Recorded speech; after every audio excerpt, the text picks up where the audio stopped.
Thanks for sticking around. Our veterinarian, Dr. Joe, is here to answer your pet questions this morning, and he brought along Millicent, who is a Shih Tzu cross. How old did you say?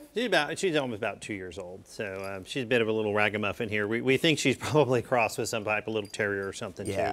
But she is actually, there's a three of them. I'm not sure how we got Millicent. I think it was a Millicent crossing or pond or something. Anyway, but we've got about 3 of them there. But she's probably the quietest out of the 3. But she is a nice little dog. Yeah, and she's a cutie for sure. Well, let's get to some of these questions that some folks had. Mike asks, my cat keeps licking off her fur. What can I do to calm her down? Yeah, there are several things that can cause hair loss in cats. You know, if you see your cat licking a lot, the first thing I always tell people is look for fleas. A lot of times cats are good about getting them off, so you may not see very many.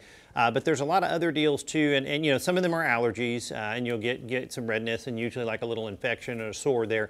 Possibly it's a nervous behavior, and that may be what the question was kind of after. And yeah, there's some stuff you can give to kind of help that, because just like biting nails, some cats will lick themselves a little bit. So right, yeah. Well, and speaking of nervous behavior, one thing that makes my dog super nervous is bath time. Oh wow. Yeah, I mean, they just squirm. One of them freezes, and then the other one wants to just keep jumping out. So that brings us to our next question. John asks, how often should I bathe my dog? You know, each one is kind of different. I've tell people we've had dogs before that never get dirty, and you know, maybe once a month or so, and then others that I actually have a couple of dogs I do every week, because yep, they get real dirty. They like to dig and stuff like that too. So, you know, most of the time now, if they have allergies, that's different. I mean, some of those dogs actually have really bad allergies. We'll actually start bathing every day, and that helps kind of calm down their skin and keep them from getting an infection. So each one's a little different, but it depends on how dirty you get. So. Right, and especially in Oklahoma where the weather's constantly changing. Oh yeah. You know, it's important to keep that up. One more question for us today. Steve asks, what are some good symptoms of some food allergies in dogs? How can you tell? You know, those actually are like itching the ears, itching the feet, because when they get an allergy and they'll get kind of skin infections, sometimes they'll usually kind of itch, but actually some of them can be gastrointestinal.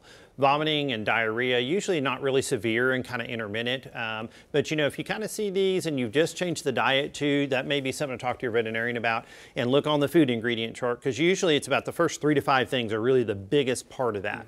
And sometimes people will kind of change, and all of a sudden, just like people, you know, some people, I can't eat this, I can't eat that, you know, and there's some truth to it. So, and that may be kind of a little mild allergy going on. So, absolutely. Awesome. So. Well, if you have a question that you want Dr. Joe to answer for your pets, you can post it to our Facebook page, KGRH TV, search for it there. And if you're interested in adopting Millicent here, you can call Heritage Vet at the number that you see on your screen. And if you want to learn more about Heritage Veterinary Hospital, or you see other pets like Millicent who need some good homes to go to, you can visit our website, kjrh.com. Thanks for coming in, Dr. Joe. You bet. Thanks.